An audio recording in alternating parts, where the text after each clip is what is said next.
Hey, Gen 10.9 here. So you think you might want to start using a deer call, but you're really not sure what to look for in a good deer call or even how to use one. Well, stick around and I'll give you a few tips that you might want to consider. Be back in just a second.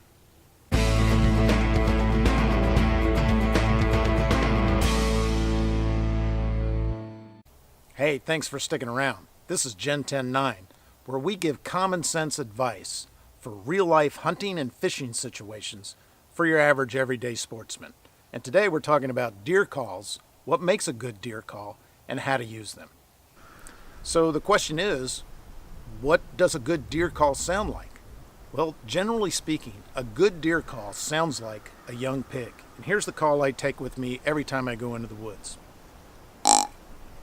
And in case you're not from a farm, you should know that sounds an awful lot like a young pig. So the bottom line for what makes a deer call a good deer call, the answer to that question is, if it sounds like a little pig or a young pig, chances are you have a very good deer call, because that's what deer sound like. They sound like young pigs. So here's some of the deer calls I've used over the years. Here's a deer call from Primos. It's called the Trophy Grunter. I actually have two of these calls. And the fact that I have two of these calls makes me think that at some time I thought they were really good calls for the deer I'm hunting. Here's what's commonly referred to as a dominant buck call. And here's another one. This is the current dominant buck call that I take in the woods with me. And as you can see, they sound a lot deeper. And I did a video blog on dominant buck calls and how to use them and when to use them. And so I'm not going to talk about dominant buck calls right now, but you could watch my other Gen 10.9 video. And then here's the deer call that I've found that I've been using for several years. It's I even still have some of them in the original package.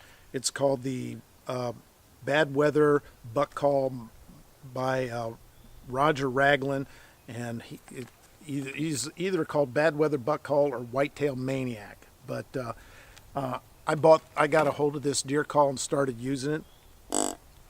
And one time walking out of the woods, as commonly happens, I lost my call, and I panicked. And I couldn't believe I lost this call because it was so effective.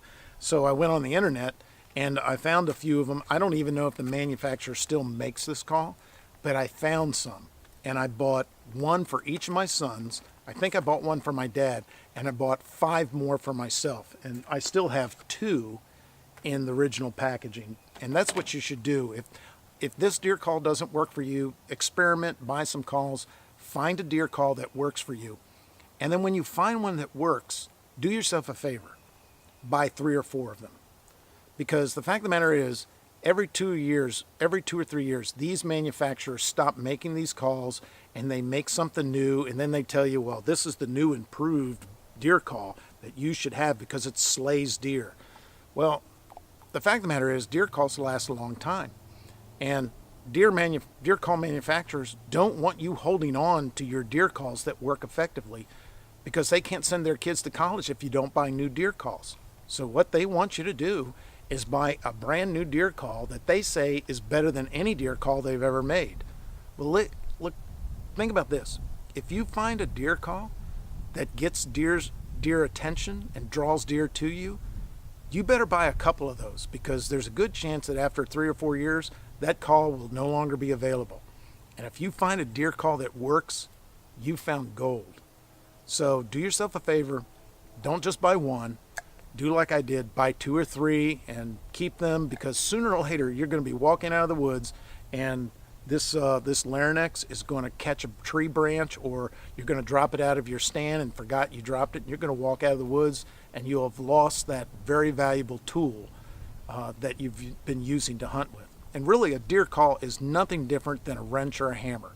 It's a tool for effective deer hunting. So nobody says, hey, go buy a new wrench because this is the new and improved wrench. Wrenches last forever, and so do effective deer calls. Therefore, do yourself a favor.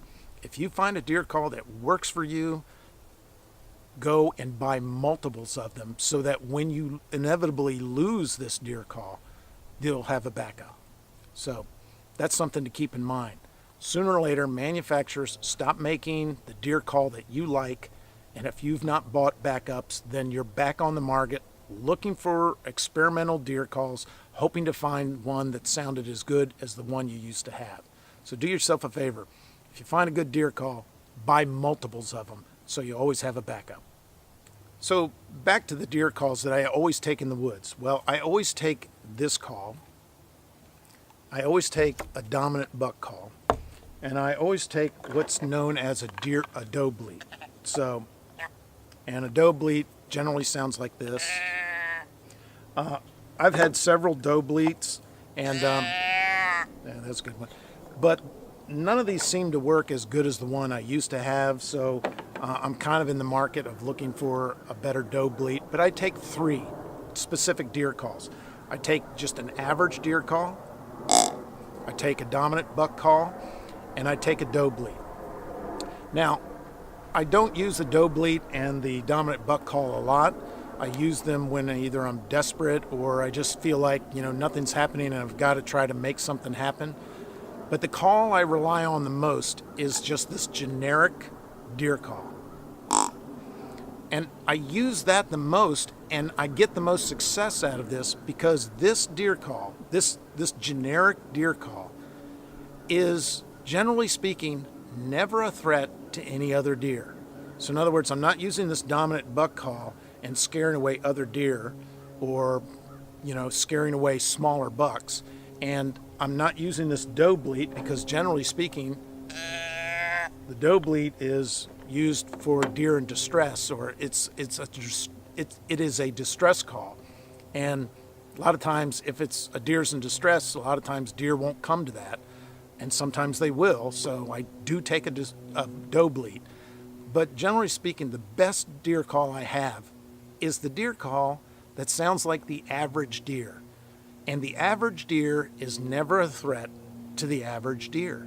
So, that may sound silly, but it's profound when you think about it. I'm not going to scare away any dominant bucks with my average deer call. I'm not going to scare away any doe with my average deer call because it doesn't sound like a dominant buck. So, generally speaking, when a deer get in the vicinity of another deer, they show interest. Whereas a lot of times, doe will not tolerate being around a dominant buck, nor will younger bucks tolerate being around dominant bucks during the chase phase, because generally speaking, the dominant bucks chase them away. So when a young buck sees a dominant buck, they hightail it out of there because generally speaking, during the chase phase or during the time when their testosterone is beginning to build up, the dominant bucks will not tolerate younger bucks. So, but the beauty of this call is it sounds like the average deer. And like I said, the average deer is never a threat to the average deer. I can attract a lot of deer with the average deer call because, like I said, it's simply not a threat to the average deer. So some of you are probably thinking, well, why do you carry 3 calls into the woods when you can carry 1 call that makes all 3 sounds? Well, generally speaking, a call that makes 3 different sounds is generally only okay for each of those sounds. Whereas I'd rather have a single call that is really, really good for 1 sound. And that's why I carry 3 calls, because this call is really good for just the generic deer. And this call is pretty good for the dominant buck. And then, of course, the Doe Bleep is really good at a Doe Bleep. So, for my money, why carry 1 call that makes 2 or 3 sounds mediocre when I can have 3 calls and each of them really make a great sound for the purpose that they're intended for? So that's why I carry 3 calls when I go bow hunting. So with that in mind, thus endeth the lesson. I hope you liked the video. Hit like if you appreciated the video. And may the Lord richly bless you with the buck of a lifetime next fall. Again, thanks for watching, and God bless.